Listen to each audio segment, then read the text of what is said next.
राधे राधे। जय श्री कृष्ण भक्तों, भक्ति चैनल ऑफिशियल पर आप सभी का स्वागत है। आज की वीडियो में हम बात करेंगे चुप रहने के महत्व के बारे में। श्री कृष्ण ने भगवत गीता में हमें यह सिखाया है कि कभी कभी चुप रहना भी बड़ा महत्वपूर्ण होता है। चुप रहने का महत्व अद्भुत और महत्वपूर्ण है।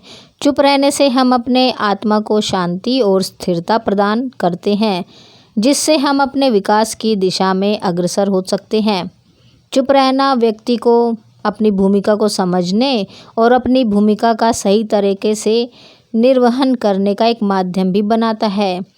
श्री कृष्ण ने यह भी बताया कि चुप रहने से हम अपनी आत्मा के साथ तालमेल बनाए रख सकते हैं और अपनी मानवता की समझ को बढ़ावा दे सकते हैं।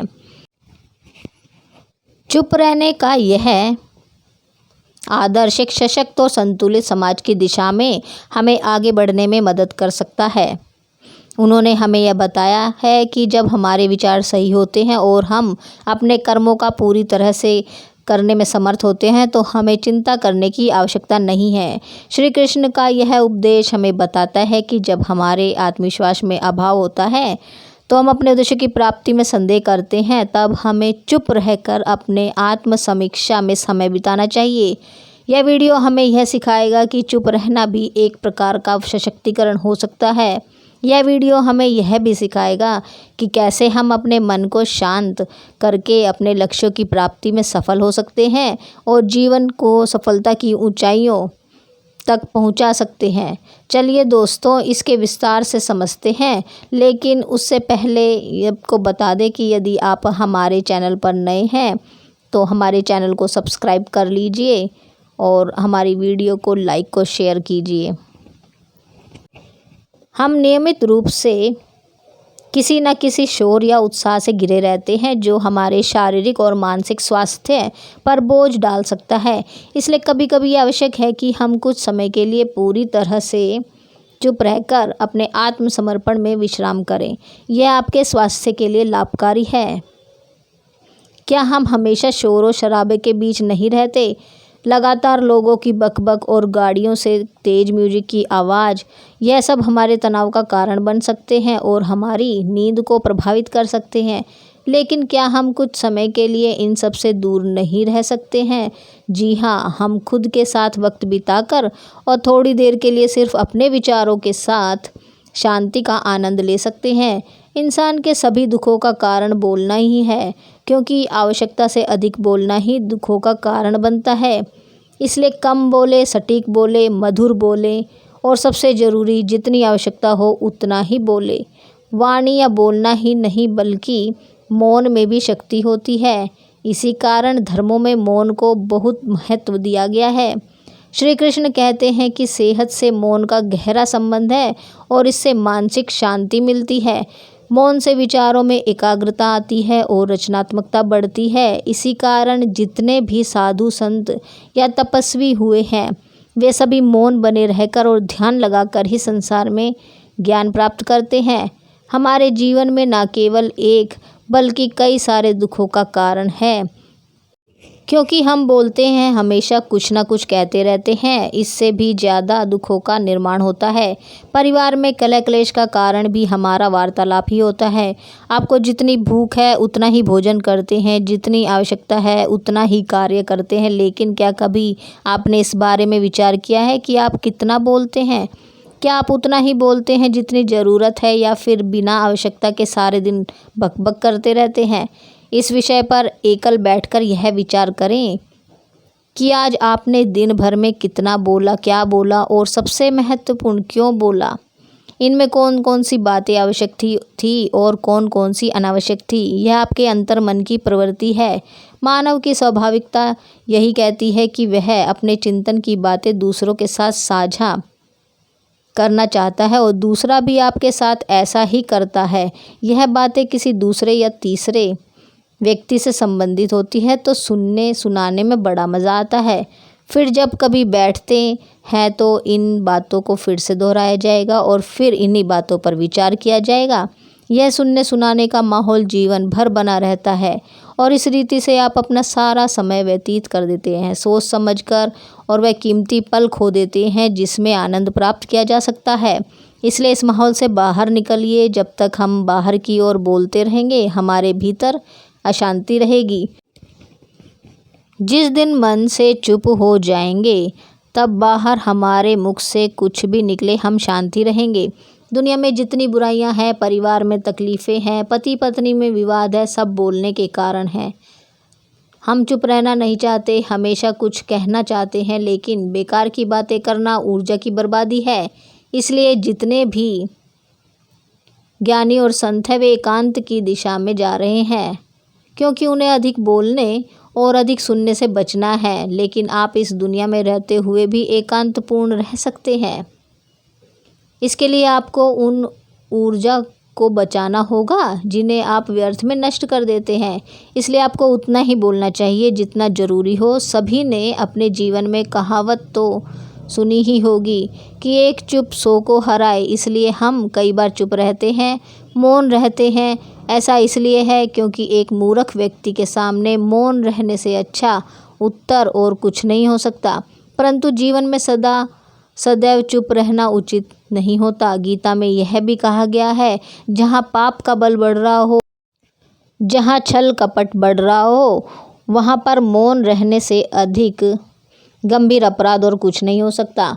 कभी कभी हम सबके जीवन में ऐसी स्थिति आती है जब हमें किसी शक्तिशाली व्यक्ति के सामने चुप रहना पड़ता है। ऐसा क्यों होता है?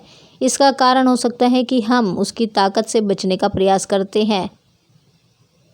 उम्मीद है कि इससे हम विवाद से बच सकते हैं और शायद हम संघर्ष से भी बच सकते हैं। परंतु ऐसा व्यवहार देर से समझाने पर एक बड़े संघर्ष को उत्पन्न कर देता है।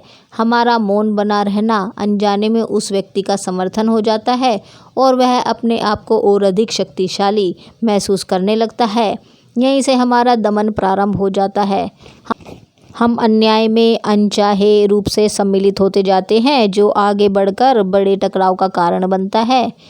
फिर आप लोग कहेंगे कि इसका तोड़ क्या है। यह समझने के लिए जानना आवश्यक है कि ऐसी कौन सी बात है जो विरोध करने से रोकती है।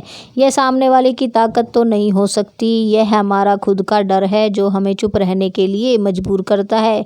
क्या हम अपने मन से डर को हटाकर अन्याय के खिलाफ नहीं उतर सकते? आखिरकार वह हमारा कितना और कैसे नुकसान कर सकता है, यह सोचिए। ऐसा करने से हमारा मन कितना आज़ाद और हल्का महसूस करेगा। यह भी सोचे, इतिहास साक्षी है कि दुष्टों की उद्दंड ने संसार को उतनी हानि नहीं पहुंचाई जितनी कि सज्जनों के मौन ने पहुंचाई। अगर कोई मूर्ख बोल रहा है तो मौन रहना उचित है, परंतु अगर कहीं छल हो रहा है, अपराध हो रहा है, तो उठिए और विरोध कीजिए, क्योंकि आपके लिए ना सही आने वाली पीढ़ी के लिए यह मौन घातक सिद्ध हो सकता है। भगवान श्री कृष्ण ने बताया है कि इन 4 स्थानों पर हमेशा मौन बना रहना चाहिए। जब कोई व्यक्ति तुम्हारे सामने किसी तीसरे व्यक्ति की नकारात्मक टिप्पणी कर रहा हो, तब तुम्हें चुप रहकर सिर्फ सुनना चाहिए, अपनी राय व्यक्त नहीं करनी चाहिए। क्योंकि आज जो तुम्हारे सामने किसी तीसरे की नकारात्मक टिप्पणी कर रहा है, वह कल तुम्हारे सामने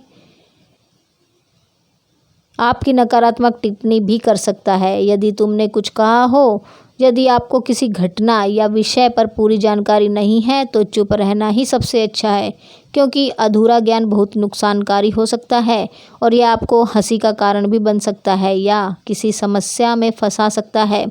अगर आपको लगता है कि कोई व्यक्ति आपकी भावनाओं को समझ नहीं पा रहा है या वह आपकी समस्याओं को ध्यान से नहीं सुन रहा है, तो उसके सामने चुप रहना ही ठीक है, क्योंकि ऐसे लोग आपकी भावनाओं को नहीं समझते और उन्हें आपके दुख से कोई तकलीफ नहीं होती।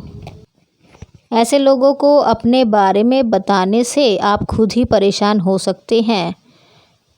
जब कोई अपना या कोई सगी संबंधी आप पर क्रोध कर रहा हो, आपका अपमान कर रहा हो या घृणास्पद शब्द कह रहा हो, तो आपको उस समय चुप रहना चाहिए, ताकि सामने वाले का गुस्सा पूरी तरह से बाहर निकल जाए। आप यदि सही हैं तो आप कभी माफ़ी ना मांगे और चुप रहकर सही समय का इंतज़ार करें। वह खुद ही आपसे माफ़ी मांग लेगा या उसे अपनी गलती का एहसास हो जाएगा। ध्यान या अभ्यास के समय चुप्पी बनाए रखना साधना और ध्यान के समय महत्वपूर्ण हो सकता है। यह एक व्यक्ति को अपने आप आत्मा के साथ समर्पित होने का अवसर देता है और उसे अपने मानसिक स्थिति को स्थिर करने का समय प्रदान करता है। चलिए दोस्तों, एक कहानी के माध्यम से इसे विस्तार से समझते हैं। एक समय की बात है, एक गांव में एक सफल व्यापारी बसता था। उसके पास एक उत्कृष्ट और बड़ी दुकान थी और उसकी आमदनी इतनी अच्छी थी कि गांव में वह सबसे धनी था। सभी लोग उससे अच्छे संबंध रखते थे और वह लोगों की सहायता में भी सक्रिय था। वह दिन में मेहनत और बाकी समय में पूजा पाठ करता था, जिससे लोगों में उसके प्रति सम्मान बढ़ता था। हालांकि उस व्यापारी की एक खराब आदत थी, वह तेजी से गुस्से में आकर लोगों से अच्छा बुरा कह देता था, जिससे गांव के कई लोग उससे नाराज रहते और जब वह उन्हें मनाने जाता तो वे उसकी सुनते नहीं थे। इसके परिणाम स्वरूप उसका और भी गुस्सा बढ़ जाता और वह उन्हें और बुरा भला कह देता। जब व्यापारी को यह महसूस हुआ तो उसे बहुत खराब लगा। एक दिन गांव में एक बहुत ही ज्ञानी संत आए और कुछ ही दिनों में दूर दूर तक उनके ज्ञान की प्रशंसा होने लगी। यह बात व्यापारी तक पहुंची तो वह जल्दी ही उस संत के पास पहुंचे। व्यापारी ने संत की उच्च सेवा की और अपनी सारी समस्याओं को साझा किया। संत ने व्यापारी से कहा, तुम बहुत सारे कागज के टुकड़े लो और पूरे गांव में फैला दो, फिर मेरे पास आना। व्यापारी बिना सोचे समझे दिन भर कागज के छोटे छोटे टुकड़े पूरे गांव में फैला देता है। अब वह संत के पास पहुंचता है। संत व्यापारी से कहते हैं, तुम्हारी समस्या का समाधान मिल गया, बस तुम्हें एक काम करना है। तुम जाओ और उन सभी कागज के टुकड़ों को इकट्ठा करके यहाँ ले आओ। अपनी समस्या का समाधान प्राप्त करने पर व्यापारी बिना कुछ सोचे समझे उन कागज के टुकड़ों को इकट्ठा करने के लिए पहुँच गया। बहुत देर तक प्रयास करने के बाद व्यापारी को यह अनुभव होता है कि यह काम करना तो नामुमकिन है। वह दोबारा संत के पास जाता और कहता है कि आपने जो काम दिया है मैं चाहकर भी पूरा नहीं कर सकता। संत मुस्कुराते हैं और कहते हैं, बेटा, मैं भी यही कहना चाहता हूँ कि किसी को कहे अपशब्द वापस नहीं आ सकते, इसलिए हमेशा सोच समझ कर बोलना चाहिए। आज के बाद तुम इस बात को अच्छे से मन में बिठा लो, चाहे कुछ भी हो जाए तुम्हें किसी को अपशब्द नहीं बोलना। साधु से मिले इस ज्ञान से व्यापारी की आंखें खुल जाती है और वह दोबारा किसी को गुस्से में कुछ बोलने वाला रहता है तो उसको कागज के टुकड़ों का उदाहरण याद आ जाता है। इस कहानी से हमें यह सीखने को मिलता है कि चाहे कितनी भी मुश्किलें आए पर हमें किसी को अपशब्द नहीं बोलना चाहिए। इसका कारण है कि अपशब्दों से होने वाला नुकसान कभी भी पूरा नहीं हो सकता और किसी को गलत शब्दों से ठेस पहुंचाना बिल्कुल भी सही नहीं है। हमें सभी को सम्मान देना चाहिए और समझना चाहिए कि सही व्यवहार से ही हम सही मार्ग पर चल सकते हैं। इसके बजाय हमें धैर्य और सभी के साथ उचित से बर्ताव करना चाहिए ताकि हम सभी समृद्धि और एकता की दिशा में आगे बढ़ सके। तो आइए दोस्तों, इस सफल और प्रेरणादायक जीवन की ओर साथ चलें और इस अनमोल ज्ञान का अनुभव करें। धन्यवाद। यदि आपको यह वीडियो पसंद आया हो तो लाइक करें, कमेंट करें और सब्सक्राइब करना ना भूलें। हमारी यह कोशिश रहेगी कि हम आपको और भी ऐसे मददगार वीडियो को प्रदान कर सके। राधे राधे। जय श्री कृष्ण भक्तों।